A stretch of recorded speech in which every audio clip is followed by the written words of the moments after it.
오늘 아침 저희들이 다 같이 읽고 생각할 말씀은 예수님께서 갈릴리 바닷가에서 아침을 준비해 주시고 밤새도록 고기를 낚으려 했던 제자들이 허탕을 쳤을 때에 그들에게 고기를 잡을 수 있도록 가르쳐 주시고 그들을 초대하여서 아침 식사를 대접해 주신 사건 후에 일어난 일입니다. 예수님의 11 제자들 가운데 7명이 예수님께서 갈릴리에서 만나자고 했으니까 예수님이 약속하신 그 산에 가서 기다리기 전에 일단 자기들이 하던 어부의 일을 하였습니다. 그러나 밤새도록 고기를 잡지 못하였을 때 아침 일찍 바닷가에서 누가 얘들아 고기를 잡았느냐? 그래서 아무도 잡지 못했다고 하니까 그물을 오른쪽에 던져봐라. 던졌더니 153마리의 많은 고기가 잡혀서 금방 끌고 올 수 없을 정도가 되었는데 이 요한복음을 쓴 예수님의 사랑을 많이 받았던 막내와 같은 제자 요한이 그럽니다. 주님이시다. 그러니까 베드로가 옷통을 벗고 일을 하고 있다가 겉옷을 다시 걸치고 바다로 뛰어들어서 그냥 바닷가로 예수님께 왔다고 했습니다. 와보니 숯불이 있고 숯불 위에 생선 몇 마리가 구워져 있고 빵도 있더라. 예수님께서 제자들과 같이 이렇게 한자리에 식사를 하시려고 스스로 준비하신 것은 돌아가시는 날 저녁에 제자들의 발을 씻어준 정도밖에 없고 나머지는 다른 사람이 다 준비한 것을 같이 하셨죠. 근데 여기는 예수님께서 음식을 준비하셨더라. 15절을 제가 읽어보겠습니다. 요한복음 21장 15절에서 17절의 말씀입니다. 그들이 즉 예수님과 제자들이 아침 식사를 마친 후에 예수님께서 시몬 베드로에게 말씀하시기를 요한의 아들 시몬아 네가 이 사람들보다 나를 더 사랑하느냐 하시니 그가 주님께 말씀드리기를 예 주님 그러하옵니다. 제가 주님을 사랑하는 줄을 당신께서 아시나이다 하매 주님께서 그에게 말씀하시기를 내 어린 양들을 먹이라 하시고 주님께서 그에게 두 번째 다시 말씀하시기를 요한의 아들 시몬아 네가 나를 사랑하느냐 하시니 그가 주님께 말씀드리기를 예 주님 그러하옵니다. 제가 주님을 사랑하는 줄을 당신께서 아시나이다 하매 주님께서 그에게 말씀하시되 내 양들을 치라 하시고 주님께서 그에게 세 번째 말씀하시기를 요한의 아들 시몬아 네가 나를 사랑하느냐 하시매 베드로가 주님께서 그에게 세 번씩이나 네가 나를 사랑하느냐 말씀하셨기 때문에 마음에 슬퍼하여 괴로워 주님께 말씀드리기를 주님 당신께서 모든 것들을 아시오니 제가 당신을 사랑하는 줄을 당신께서 아시나이다 하니 예수님께서 그에게 말씀하시기를 내 양들을 먹이라. 즉 식사 후에 갈릴리 바닷가에서 나머지 6 제자들이 듣고 있는 가운데 예수님과 베드로만 이야기를 나누었습니다. 나머지 6 제자들은 베드로가 어떤 모습으로 예수님을 배반한지를 알고 있습니다. 당연히 베드로 자신도 알고 예수님도 아시지요. 그런데 베드로는 이미 예수님을 그 대제사장 관저의 뜰에서 3번이나 모른다고 하고 그때 예수님이 예언한 대로 술탁이 울어서 예수님과 눈이 마주친 후로는 관저 밖으로 나가서 슬피 울었다고 했습니다.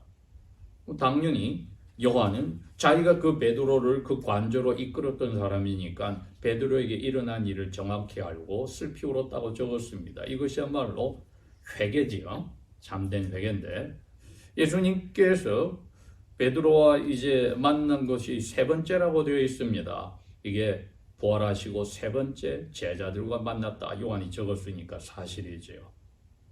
처음으로 이 이야기를 꺼냅니다. 사랑에 대해서 이야기를 하십니다. 여러분 15절에서 17절 얼마 안 되지만 제일 많이 나오는 단어가 뭡니까? 사랑이죠. 그렇죠? 예. 그래서 오늘 제가 제목도 그렇게 붙였습니다. 우리는 얼만큼 어느 정도로 그리스도 메시아 예수님을 사랑하는가 스스로에게 한번 질문을 던집니다. 베드로가 분명히 그 잡히시는 날 저녁 식사 후에 예수님이 이제 제자들하고 가자 하고 다 일어나서 예루살렘 성 밖으로 나와서 그 다리를 건너면은 그 동쪽에 있는 산이 감람산이었습니다. 이제 거기로 가시는 길에 제자들에게 그랬습니다. 내가 이제 잡혀서 고난을 당한다. 성경 예언 말씀대로 목자를 치니까 양들이 다 도망간다. 마태복음 26장이 그게 나와 있습니다. 그랬더니 베드로가 그때 뭐라고 그러느냐? 주님, 이 사람들은 다 배반하고 도망가도 저는 안 그럴 거예요. 죽는 자리까지 주님과 같이 갈 거예요. 이렇게 이야기를 했습니다. 그런데 몇 시간 후에 어떻게 됐습니까? 물론 요한 빼고 나머지는 다 도망가 버렸죠. 베드로도 결국은 그 여자 사환의 말이 무서워서 3번이나 부인할 때 마지막에는 저주하는 맹세까지 하면 나는 그 사람을 전혀 모른다고 하였습니다. 그러니 예수님께 자기 입으로 나머지 10 제자와 함께 큰 소리 쳤던 그것은 결국은 자기 자신도 모르는 거짓으로 가짜 선언으로 판명이 났습니다. 그리하여 슬피 울고 나서 예수님이 부활 후에 이제 3번째 만났을 때야 예수님께서 베드로에게 이야기를 하십니다. 시몬 베드로야. 시몬은 원래 자기 이름이지요. 그 베드로는 부모님이 지어준 이름이 아닙니다. 태어나서 남자애는 8일째 될 때에 할례를 할 때 부모님이 이름을 지어주는데 베드로는 예수님이 베드로를 자기 동생 안드레 초대를 받고 메시아라고 찾아온 베드로를 보고 첫 특징을 알고 너는 든든한 반석과 같은 성품이 있구나. 그래서 베드로라는 이름을 붙였습니다. 그게 든든한 반석이라는 뜻이니까요.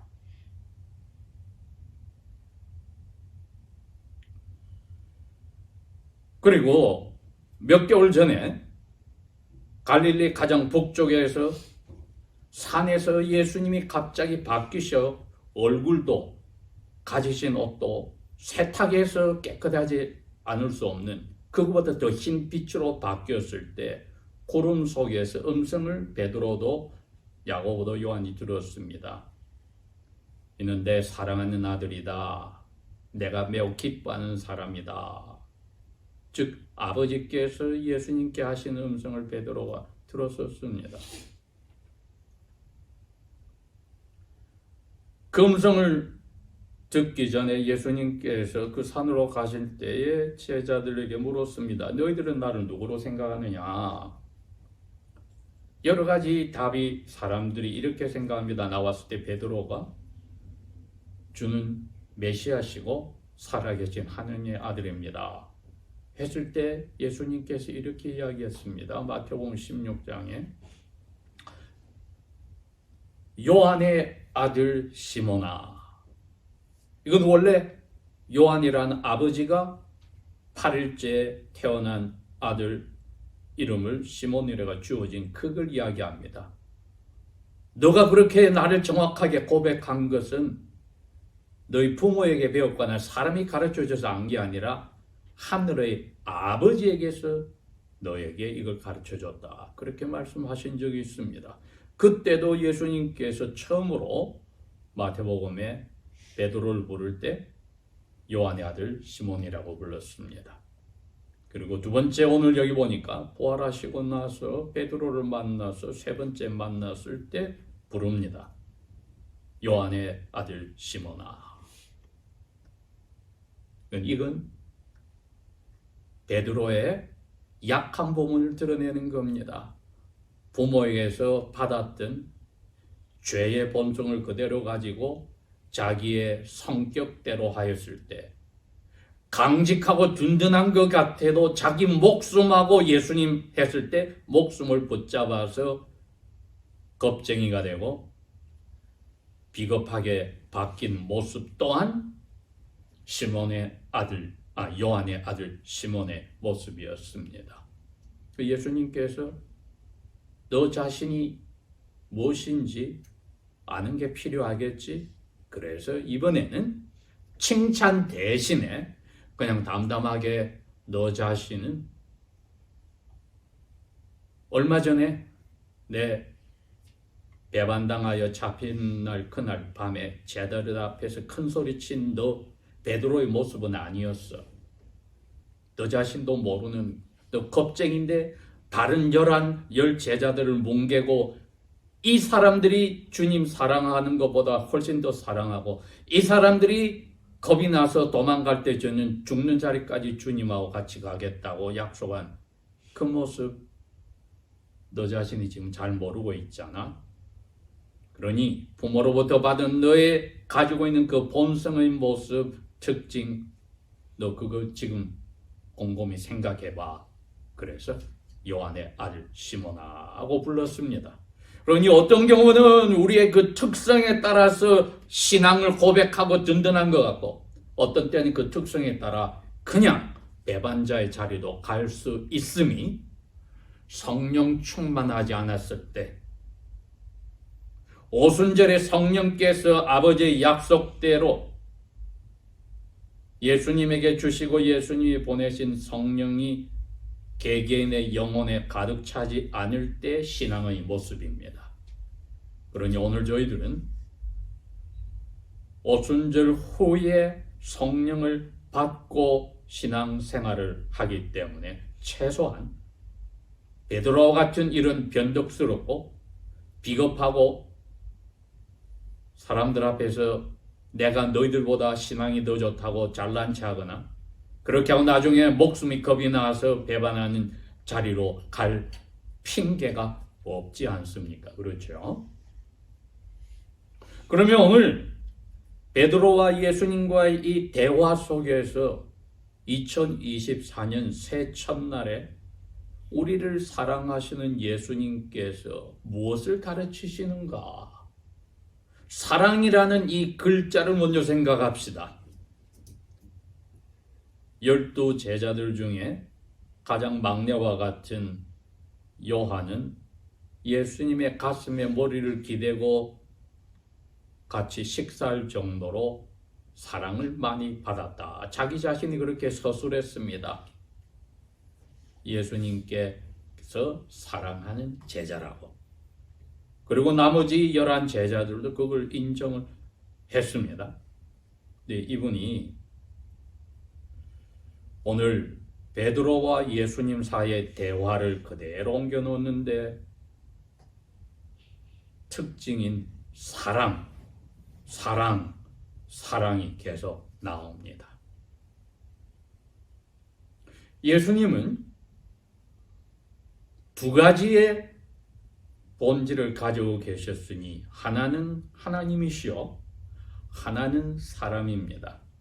하나님이시니 죄가 없고 또 어머니 아버지를 통해서 일반적으로 태어나지 않으시고 성령님이 간섭해서 나오셔서 처음 아담이 만들어지고 그의 아내가 만들어질 때처럼 죄 없이 사람으로 오셔서 마지막 아담 혹은 두 번째 아담이라고 불렸습니다.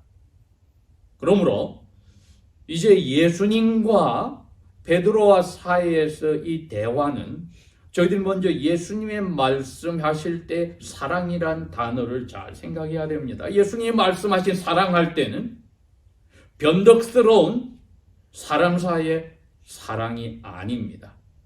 죄가 묻어 있지 않는 사랑을 이야기합니다. 다시 베드로가 큰 소리쳤던 바로 그 시간으로 돌아가 봅시다. 조금 전에 저희들이 교동문에 읽었습니다. 맨 마지막 부분이 뭐였습니까? 너희에게 새 명령을 주노니 서로 사랑하라. 기억나죠? 바로 그 사랑이 13장 1절부터 나옵니다. 아버지께서 이제 세상을 떠나서 예수님께서 세상을 떠나서 아버지께로 가실 때가 되었기 때문에 자기의 사람들, 제자들을 사랑하시되 끝까지 사랑하셨다. 그러니 요한복음 13장도 사랑이 계속 나옵니다. 그리고 34절에 가서는 너희도 서로 사랑하라 하셔서 예수님께서 돌아가시기 전에 중요한 명령을 두 가지를 주셨잖아요. 사랑하라. 사랑을 어떻게 나타내느냐? 나를 배워서 내가 무릎 꿇고 나중에 너희들 발 씻겨주듯이 서로의 발을 씻겨주는 노예처럼 섬기고 살아라. 그렇게 했습니다. 그러니 얼마나 사랑이란 말 자체가 중요한지요. 그런데 죄 없는 사람으로서 사랑이란 말을 하셨기 때문에 마태복음 22장에 저희들이 10가지 말씀의 요약으로 마음과 뜻과 성품과 목숨을 다해서 야훼 너의 하나님을 사랑하라는 그 사랑 단어하고 이와 같이 내 이웃을 내 몸처럼 사랑하라는 그 단어하고 똑같은 단어입니다. 오늘 15절에 나를 더 사랑하느냐는 그 사랑이란 동사하고 16절에 네가 나를 사랑하느냐 하는 그 사랑의 동사는 같은 단어입니다. 이건 죄 없는 사람만이 할 수 있는 사랑입니다. 왜?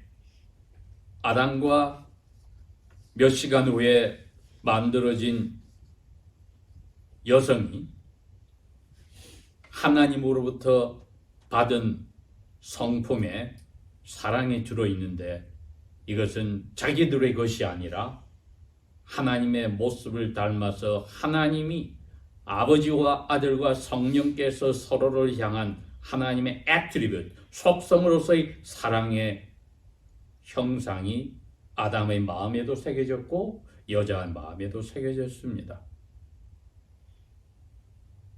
그래서 죄 없는 아담과 여자는 하나님께서 자기들끼리 가지고 있는 사랑의 모습을 심어주었기 때문에 이 사랑이 어떤 사랑인지 아는 방법은 하나밖에 없습니다.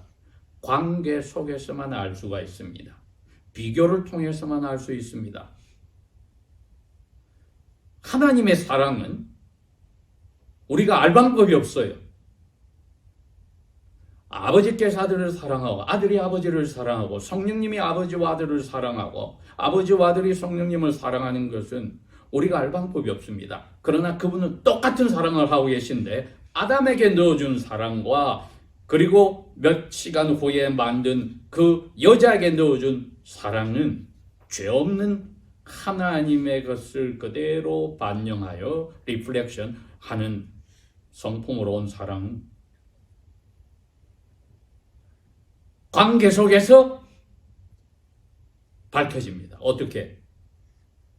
사람으로 오신 예수님이 나중에 그걸 밝혀줬어요.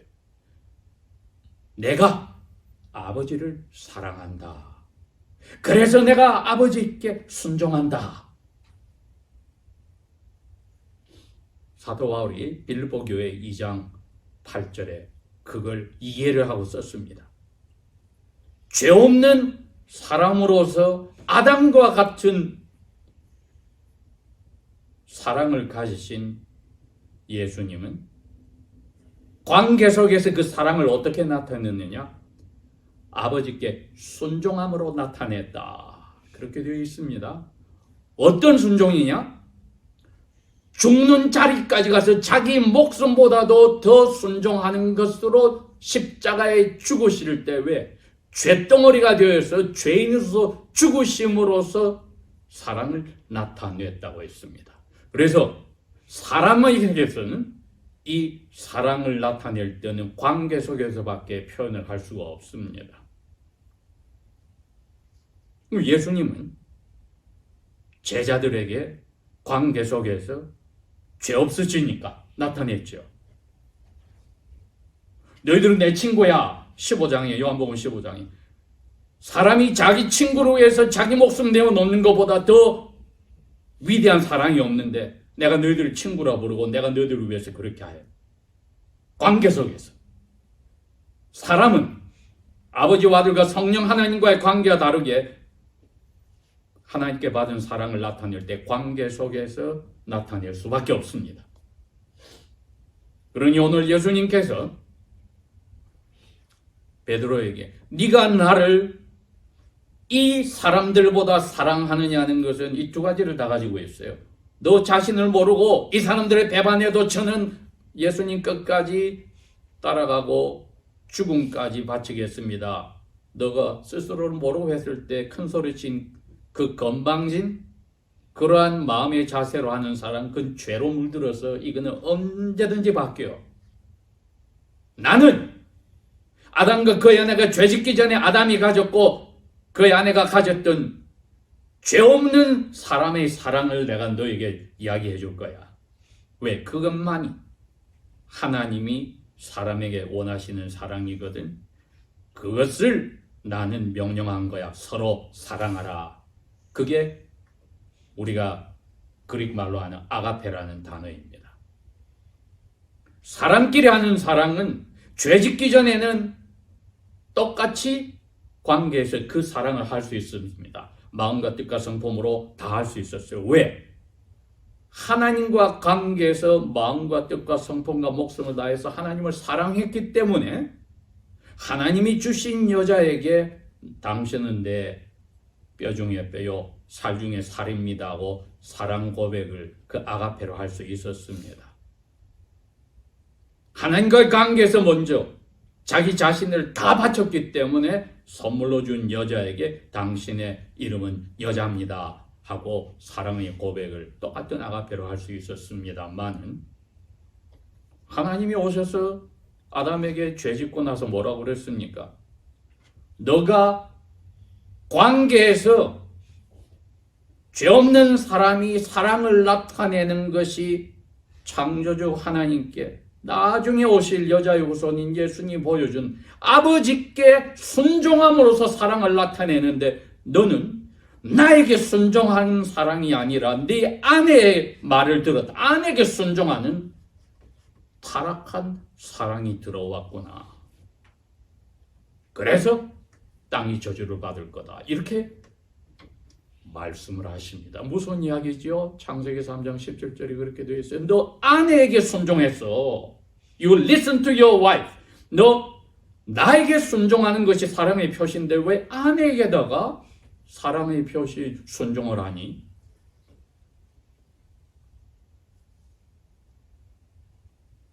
예수님께서 15절에 나를 사랑하느냐 할 때 그 사랑은 단어는 아가페였습니다. 너 죄 없는 내가 너희들에게 목숨 내어놓고 한 그 사랑 너희들로 나에게 해야 되는데 베드로 너에게 내가 묻는다. 너 그 사랑 나에게 하니?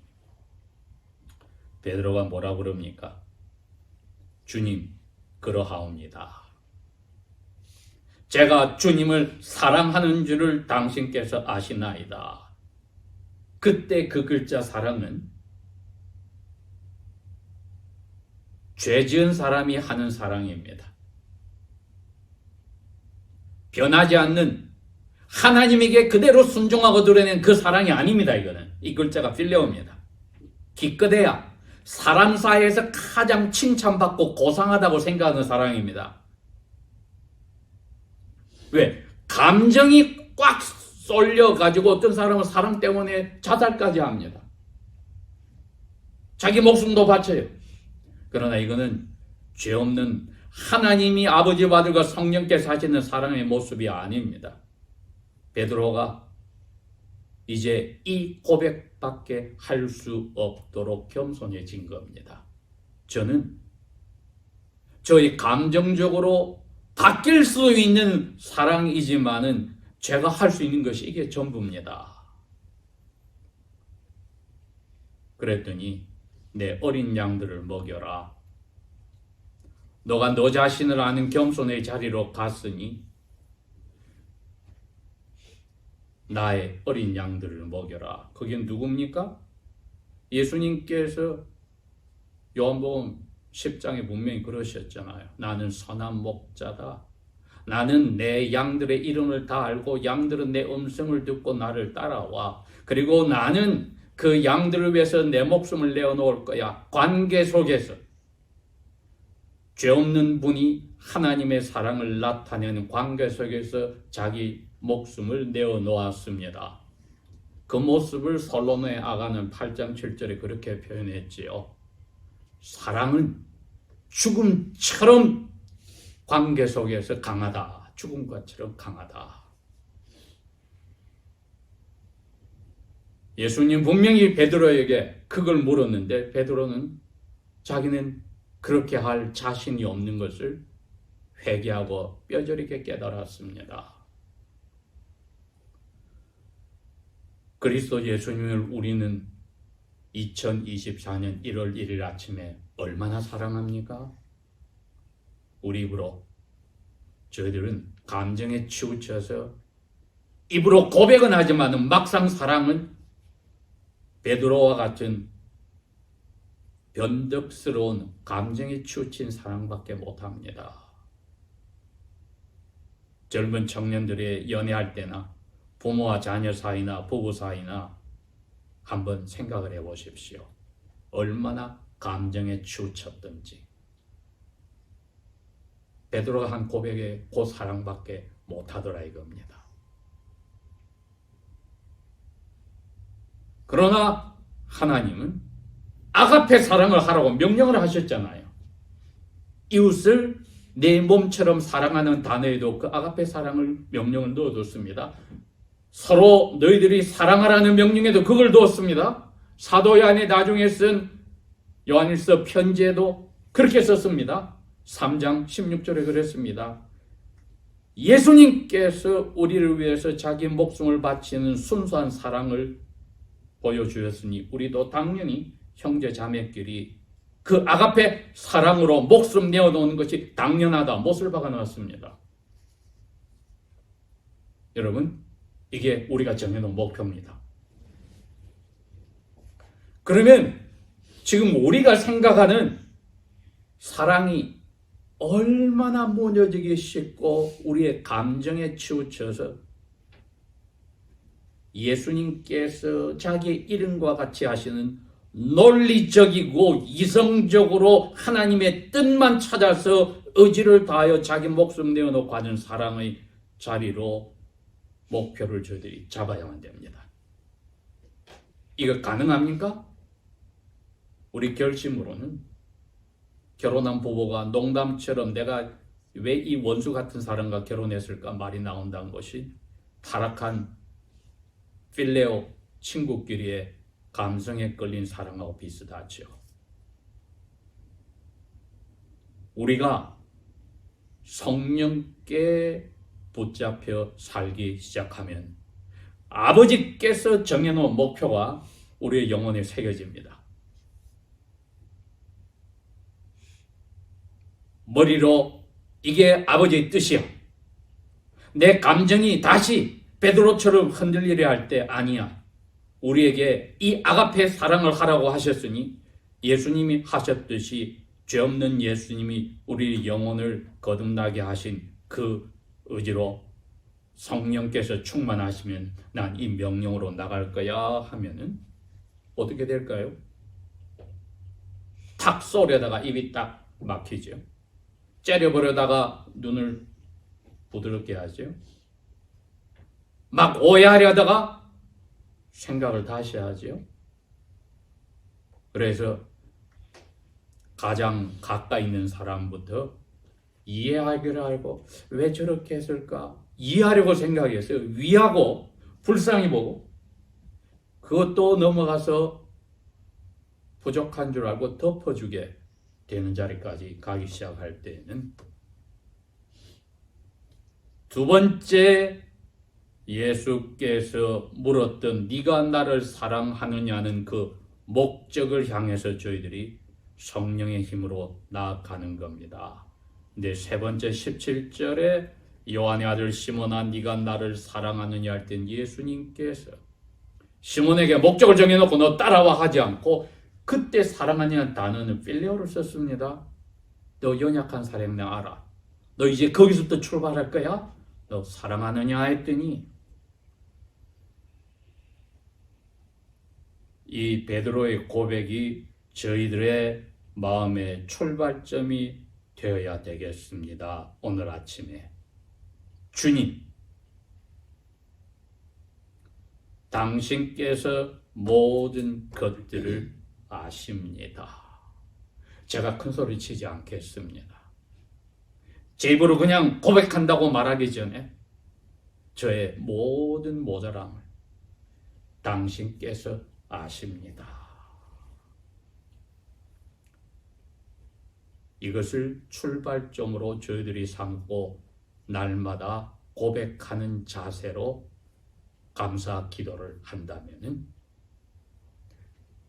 아버지와 아들과 우리의 관계가 하나님과의 우리의 관계가 확실해지고 그렇다면 거기서 받은 아가페 사랑이 우리의 감정에 치우치는 인간관계에서 부부관계에서 부모, 자녀, 친척, 친구들 심지어 나를 괴롭히는 사람과의 관계에서도 당연히 주께서 제가 어떤지 잘 아시니 그래도 저는 주님을 사랑합니다 하고 고백하여 한 걸음 한 걸음 한 걸음 예수님 얼굴 만나 뵐 때까지 나가면 되겠지요. 기도하겠습니다.